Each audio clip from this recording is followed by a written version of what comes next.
মেয়েরে দেখতে গেছে। দেখতে যাওয়ার পর ছেলের পক্ষের মেয়েরাই গেছে দেখতে, তো মেয়েরা তো দেখলে কোনো সমস্যা নেই।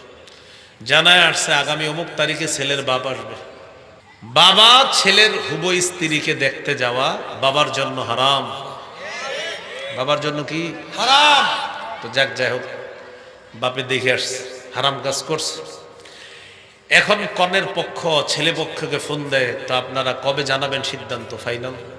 ছেলে পক্ষ বলে ছেলের একজন দুলাভাই আমেরিকা থাকে, এই দুলাভাই মেয়ের ছবি দেখার পর সিদ্ধান্ত দিবে হ্যাঁ নাকি না। কারণ বিয়েটা দুলাভাই করবে, এই জন্য ছেলের দুলাভাই মেয়েকে দেখবে, দেখার পর বলবে এই মেয়ে কি হ্যাঁ নাকি না। কারণ বিয়েটা দুলাভাই করবে, তো এই জন্য সিদ্ধান্তটা দিবে। নির্লজ্জ আর বেহায়া অশ্লীলতা এমন ভাবে ছড়িয়ে দেয়, এগুলা হলো যার সন্তান তৈরি করার একটা নীল নকশা। বিয়ে কে করবে? আপনি করবেন, তো দুলাভাই কেন দেখবে? তাও আবার কি সিদ্ধান্ত দিবে হ্যাঁ নাকি না।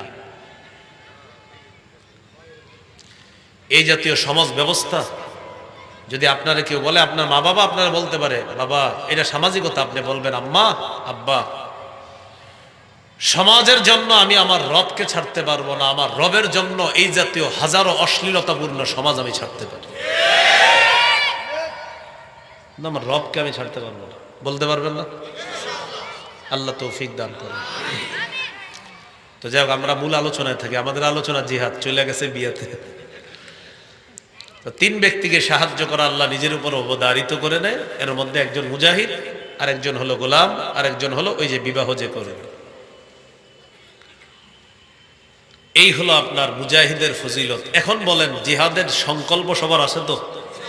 তাহলে আমরা অপেক্ষায় আছি। আল্লাহ আপনি যদি কখনো জিহাদের সুযোগ তৈরি করে দেন, আমরা সবার আগে যাবো ইনশাআল্লাহ। যদি নিয়ত না থাকে কি সমস্যা হবে? সহিহ মুসলিমের বর্ণনা 1910 নম্বর হাদিস, 1910। قال رسول الله صلى الله عليه وسلم من مات ولم يغزو ولم يحدث به نفسه مات على شعبة من النفاق।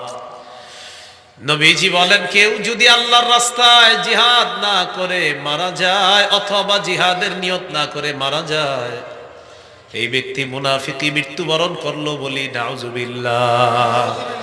এই মুসলমান মনে রাখবেন, নবীজি বলতেছেন কেউ যদি জিহাদ না করে মারা যায়, অথবা জিহাদের সংকল্প অন্তরে না রেখে মারা যায়, এই ব্যক্তি মুনাফিকি মৃত্যুবরণ করবে নাউজুবিল্লাহ। তাহলে গেল জিহাদের ময়দান, গেল জিহাদের কথা। এবার তিরমিজির একটা হাদিস শুনি, 1656 নম্বর হাদিস। قال رسول الله صلى الله عليه وسلم لا يكلم أحد في سبيل الله والله أعلم بمن يكلم في سبيله إلا جاء يوم القيامة واللون لون الدم والريح ريح المسك। নবীজি বলেন, কোন ব্যক্তি যদি জিহাদের ময়দানে গিয়ে আঘাতপ্রাপ্ত হয়, কে আঘাতপ্রাপ্ত হবে বিষয়টা জানেন একমাত্র আল্লাহ। কেউ যদি জিহাদের ময়দানে গিয়ে আঘাতপ্রাপ্ত হয়, এই শুধুমাত্র আঘাতপ্রাপ্ত হওয়ার কারণে কিয়ামতের ময়দানে এমন অবস্থায় উঠবে, তার শরীরের রংটা হবে, আঘাতের জায়গার রং হবে রক্তের কালারের রং। ওর রিহু রিহুল মিসকি, তার শরীর থেকে মেশক আম্বরের ঘ্রাণ বের হবে। তাহলে গেল জিহাদের ময়দান, গেল জিহাদ, জিহাদে গিয়ে আঘাতপ্রাপ্ত হওয়া। এবার রয়ে গেছে গুরুত্বপূর্ণ কথাটা, শহীদ হওয়া। সুবহানাল্লাহ পড়েন। জিহাদের ময়দান, জিহাদের ময়দানে আঘাতপ্রাপ্ত হওয়া। এবার আমরা জানবো শহীদ হওয়া। এবার বলেন শহীদ হওয়ার নিয়ত আছে নি? 16 ঘর থেকে কেউ নিয়ত করছেন, আল্লাহ আপনি যদি কখনো শহীদ হওয়ার একটা সুযোগ করে দেন, তো আল্লাহ আমি শহীদ হব। এবং বাস্তবিক আপনি মন থেকে নিয়তটা করছেন, যদি করে ফেলতে পারেন কি হবে? রাসূল সাল্লাল্লাহু আলাইহি সাল্লাম বলেন, মুসলিমের বর্ণনা 1909 নম্বর হাদিস, 1909 নম্বর হাদিস। মাদ্রাসা পাঠ্যপুস্তক অনুসারে মোট হাদিস সংখ্যা হবে 3033টা। قال رسول الله صلى الله عليه وسلم من سأل الله الشهادة بصدق بلغه الله منازل الشهداء وإن مات على فراشه। কোন ব্যক্তি যদি দিল থেকে শহীদ হওয়ার নিয়ত করে, আল্লাহ তুমি যদি আমাকে শহীদ হওয়ার সুযোগ করে দাও, আমি শহীদ হব। 16 ঘর থেকে আপনি নিয়ত করেছেন, আল্লাহ আমি এই মুন্সিগঞ্জ 16 ঘর এলাকার একজন মানুষ, মাহমুদ আমারে কেউ চিনে না, তবে আল্লাহ আমাদের বাংলাদেশের মুখ্য মুফতি সাহেবরা কখনো যদি জিহাদের ফতুয়া দেয়, আল্লাহ আমি জিহাদের ময়দানে গিয়ে সবার আগে শহীদ হব মাবুদ। এই জাতীয় সুন্দর নিয়ত যদি আপনার থাকে, নবী বলেন এই ব্যক্তি যদি তার ঘরের বিছানার মধ্যেও মারা যায়, আল্লাহ তাআলা তাকে শহীদদের মর্যাদায় পৌঁছায় দিবে। ঘরের বিছানা মারা গেল, শহীদদের মর্যাদা, তাহলে হলো শহীদ। বলেন কি? তো শহীদ নিয়ে কিছু জানা দরকার আছে না নাই? বলেন সূরা আলী ইমরান 169 নম্বর আয়াত। কোন সূরা? কত নম্বর আয়াত? আচ্ছা মন দিয়ে শোনেন। আবু দাউদের হাদিস 2520 নম্বর হাদিস, 2520। এই হাদিসটা হলো সূরা আলী ইমরানের 169 নম্বর আয়াত নাজিলের প্রেক্ষাপট। কোন হাদিসটা? আবু দাউদের 2520 নম্বর হাদিস। মুফাসসিরিনে কেরাম বলেন, বদরের যুদ্ধে যারা শহীদ হয়েছে, আর কারো কারো অভিমত হলো উহুদের যুদ্ধে যারা শহীদ হয়েছে। আব্দুল্লাহ ইবনে আব্বাস রাদিয়াল্লাহু তাআলা আনহুমার বর্ণনা, তিনি বলেন রাসূলুল্লাহ সাল্লাল্লাহু আলাইহি সাল্লাম বলেছেন, লাম্মা উসিবা ইখওয়ানুকুম বিউহুদ, উহুদের যুদ্ধে তোমাদের যে ভাইয়েরা শহীদ হয়েছে, জাআলাল্লাহু আরওয়াহাকুম ফি জাওফি তায়রিন খুদরিন, আল্লাহ তাআলা তাদের আত্মাগুলা সবুজ পাখির পেটে ঢুকায় দিয়েছে। তারিদু আনহারাল জান্নাতি ওয়া তাকুলু মিন সিমারিহা ওয়া তাওয়ি ইলা কানাদিলা মিন যাহাবিন মুআল্লাকাতিন ফি জিল্লিল আরশ। শহীদের এই আত্মাগুলা পাখির পেটের মধ্যে যাওয়ার পর পাখিগুলা জান্নাতের ঝর্ণার উপরে যায়, উড়ে বেড়ায়, জান্নাতের ফলমূল খায়। সুবহানাল্লাহ। আরশের নিচে স্বর্ণ দ্বারা তৈরি করা ফানুস আছে, ফানুস, এই ফানুসের উপর গিয়ে পাখিগুলা বসে। সুবহানাল্লাহ। তো পাখিগুলা বসার পর, এই পাখি মানে শহীদরা। কারা? শহীদরা। শহীদের আত্মা যেহেতু ভিতরে, তো শহীদরা বসা আছে।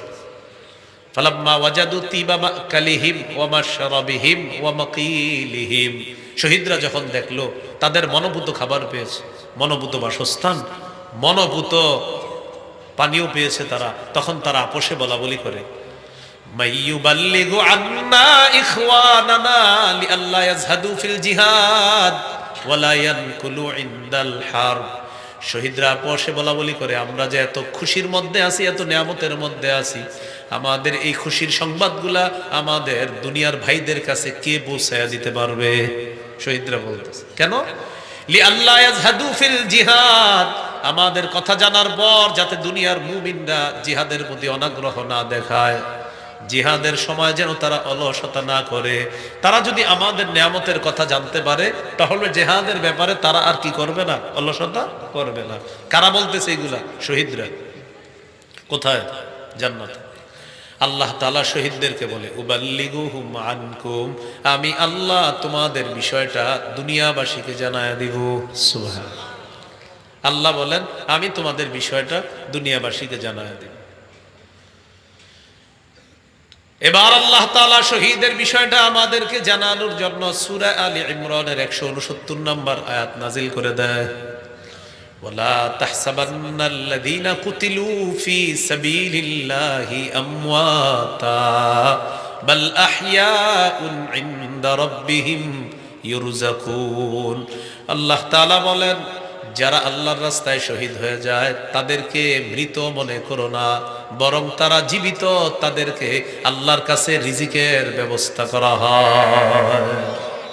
তাহলে শহীদরা জীবিত। শহীদরা কি? জীবিত। মৃত মনে করো না। ফারিহিনা বিমা আতাহুমুল্লাহু মিন ফাদলিহি, আল্লাহ তাআলা তাদেরকে যেই নিয়ামত দান করেছেন, এই নিয়ামত নিয়ে তারা আনন্দিত, তারা উল্লাসিত। সুবহানাল্লাহ। তাহলে শহীদ হওয়ার নিয়ত আছে তো সবার ইনশাআল্লাহ? আল্লাহ তৌফিক দান করেন। এই গেল শাহাদাতের বিষয়টা। তিরমিজির বর্ণনা 1661 নম্বর হাদিস। এই হাদিসের মধ্যে আছে, ক্বালা রাসূলুল্লাহ সাল্লাল্লাহু আলাইহি ওয়াসাল্লাম, মা মিন আহাদিন মিন আহলিল জান্নাতি ইয়াসুররুহু আইয়ারজিআ ইলা দুনিয়া গায়রুশ শাহীদ। নবীজি বলেন জান্নাতের কেউ দুনিয়াতে আসতে চাইবে না শহীদ ছাড়া, শহীদ আবার দুনিয়াতে আসতে চাইবে। কে আসতে চাইবে দুনিয়াতে? শহীদ কেন আসতে চাইবে? ফাইন্নাহু ইউহিব্বু আন ইয়ারজিআ ইলা দুনিয়া, শহীদ দুনিয়ার মধ্যে আসতে চাইবে। ইয়াকুলু হাত্তা উকতালা 10 মাররাত মিম্মা আ'তাহুল্লাহু মিনাল কারামা, শাহাদাতের যে পুরস্কার আল্লাহ দান করেছেন এই পুরস্কার দেখার পর শহীদের মন চাইবে আমি বারবার দুনিয়াতে যাই, আবার আমাকে শহীদ করে দেওয়া হোক, আবার আল্লাহর কাছে শাহাদাতের পুরস্কারটা নিয়ে নেই। শহীদ চাইবে আমি আবার দুনিয়াতে যাই, আমি আবার শহীদ হব, আমি আবার জিন্দা হব, আমি আবার শহীদ হব। এইভাবে আমাকে 10 বার যদি শহীদ করা হয় আমি চাই আমি দুনিয়াতে যাব, আমাকে শহীদ করা হবে। এইভাবে আমি বারবার দুনিয়াতে যেতে চাই, আমাকে শহীদ করা হবে। তাহলে কি শিখলাম? শহীদ যারা তারা দুনিয়াতে আসতে চাইবে কেন? আবার শহীদ হওয়ার জন্য। এরা দুনিয়াতে আসতে চাইবে কি হওয়ার জন্য? শহীদ হওয়ার জন্য। তিরমিজির বর্ণনা 1663 নম্বর হাদিস, 1663 নম্বর হাদিস। আশ্চর্য একটা হাদিস শুনি আমরা সবাই। এই হাদিসের মধ্যে আছে ক্বালা রাসূলুল্লাহ সাল্লাল্লাহু আলাইহি ওয়াসাল্লাম, নবীজি বলেন লিশ-শাহীদ ইনদাল্লাহি সিত্তু খিসাল, আল্লাহর কাছে শহীদের স্পেশাল 6টা পুরস্কার আছে। কয়টা? 6টা পুরস্কার আছে শহীদের আল্লাহর কাছে। 1 নাম্বার ইউগফারু লাহু ফি আউয়ালি দাফআতিন ইউরা মাকআদুহু মিনাল জান্নাহ। এই যে দেখেন শহীদ মারা যাইতেছে, তার শরীর থেকে প্রথম ফোঁটা রক্তটা পড়ার সাথে সাথে রক্তের ফোঁটা পড়তেছে, একদিক দিয়ে তার গুনাহ মাফ, আর একদিক দিয়ে ওই মুহূর্তেই জান্নাতে তার আসনটা তাকে দেখানো হয়। শহীদ মারা যাইতেছে, শহীদের রক্তের ফোঁটাটা পড়ছে, আল্লাহ জানে সে এখন শহীদ হবে। একদিক দিয়ে তার গুনাহ মাফ, আরেক দিক দিয়ে জান্নাতের আসনটা তাকে দেখানো হচ্ছে। সুবহানাল্লাহ। 2 নাম্বার ইউজারু মিন আযাবিল কবরি, শহীদকে আমরা কবরের মধ্যে দাফন করে দিলাম। নবীজি বলেন ইউজারু ইউজারু ইউজারু মিন আযাবিল কবরি, শহীদকে কবরের আযাব থেকে বাঁচানো হয়ে যায়। 3 নাম্বার ওয়ায়ামানু মিনাল ফাজাইল আকবার, কিয়ামতের ময়দানের বিভীষিকাময় মুহূর্ত আর জাহান্নামের আযাব থেকে শহীদ নিরাপত্তা লাভ করবে। আমি আপনি কিয়ামতের ময়দানে কত পেরেশানির মধ্যে থাকব, নবীজি বলেন শহীদের কোনো পেরেশানি নাই, ভয় নাই, চিন্তাও নাই। আল্লাহ তাআলা আপন জিম্মায় তাকে জান্নাতে প্রবেশ করায়া দিবে। সুবহানাল্লাহ।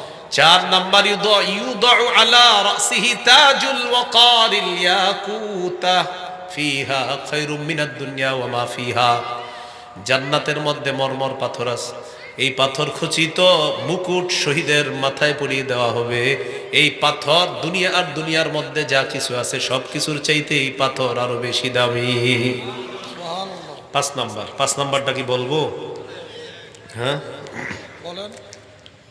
ওয়ায়ুযাওয়াজু সিনতাইনি ওয়া সাবঈনা যাওজাতাম মিনাল হুরিল আইন, 72 জন হুরের সাথে শহীদের বিয়ে দেওয়া হবে।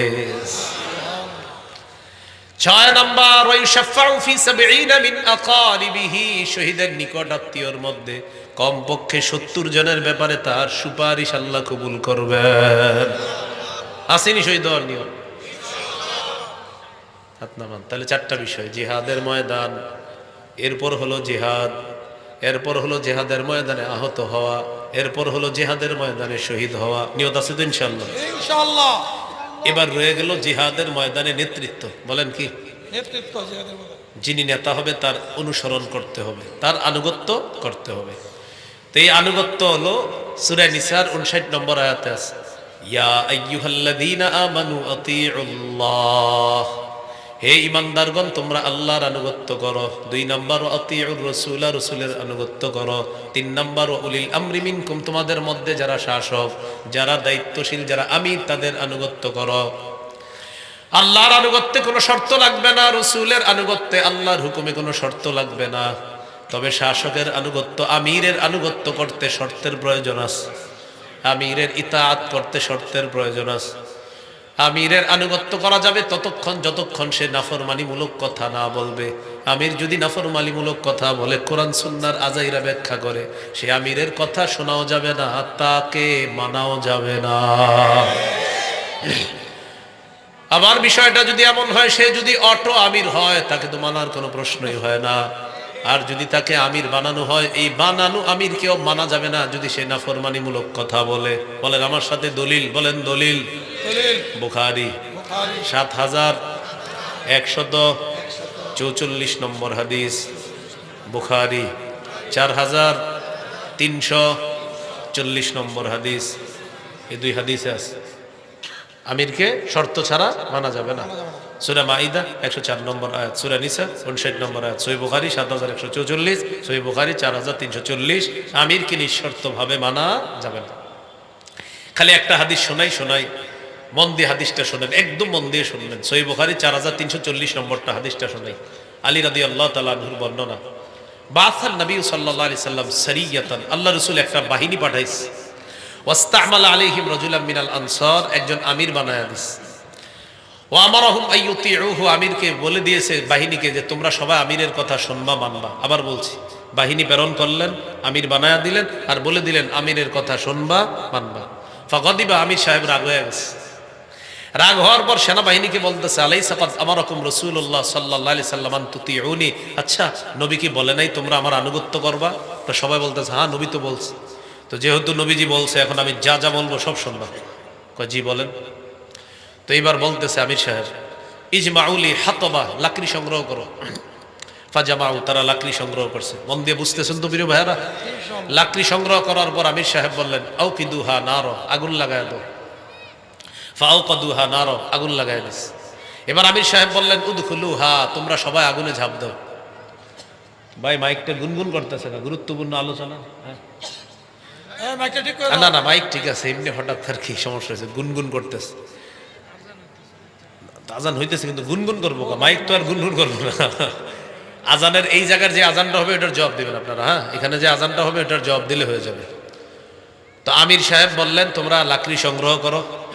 তো লাকড়ি সংগ্রহ করলো। এবার বললেন আগুন জ্বালাও, আগুন জ্বালাইস। এবার আমির সাহেব বললেন সবাই আগুনে ঝাঁপ দাও। সবাই কোথাও ঝাঁপ দাও আগুনে। ফাহাম্মু, সাহাবীরা রেডি হয়ে গেছে আগুনে ঝাঁপ দিতে। চিন্তা করেন, কারণ আমিরের কথা মানতে হবে, তাই আগুনে ঝাঁপ দেওয়ার জন্য তৈরি।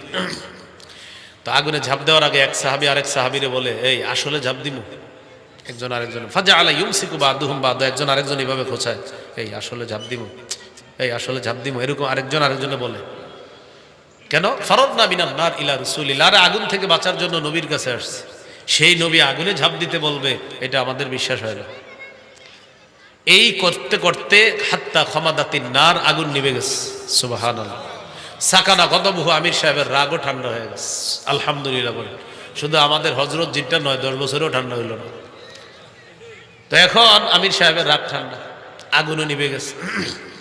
আগুন নিভে যাওয়ার পর ঘটনাটা নবীজির কাছে গেছে। যাওয়ার পরে রাসূল সাল্লাল্লাহু আলাইহি সাল্লাম বললেন, সর্বনাশ, তারা যদি আমিরের কথা শুই না আগুনে ঝাঁপ দিত, মা খারাজু মিনহা ইলা ইয়াউমিল কিয়ামা, কিয়ামত পর্যন্ত আগুনই থাকতো, আর বের হতে পারতো না। নবীজি বললেন, ইন্নামাত তাআতু ফিল মারুফ, আমিরের কথা শুধু ন্যায়সঙ্গত কথা শুনবা।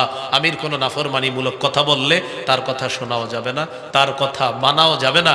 সারা দুনিয়ার উলামায়ে কেরাম যদি কারো কোনো ভুল ধরিয়ে দেয়, এই ভুলটাকে ভুলই মানতে হবে, এবং এটা মানার পরে আপনাদেরকে সেই জাতীয় ভুল থেকে বেঁচে থাকতে হবে। যদি না বাঁচেন, নিঃসন্দেহে এটা গুমরাহির পথ। এই জন্য মনে রাখবেন। তাহলে 5টা জিনিস শিখলাম, বলেন আমার সাথে। জিহাদের ময়দান, জিহাদ, জিহাদে আঘাতপ্রাপ্ত হওয়া, জিহাদে শহীদ হওয়া, জিহাদের আমিরকে মেনে নেওয়া, মানে যিনি নেতা হবে তাকে মানা, যিনি নেতৃত্ব দিবে তাকে কি করা? মেনে নেওয়া। পরীক্ষা হয়ে যাক, ক্রেতা কে? বিক্রেতা। দ্রব্য, মূল্য, বাজার, জিহাদের ময়দান। মাশাআল্লাহ। আবার ক্রেতা, বিক্রেতা, দ্রব্য, মূল্য, বাজার। মনে থাকবেন ইনশাআল্লাহ। আল্লাহ তৌফিক দান করে।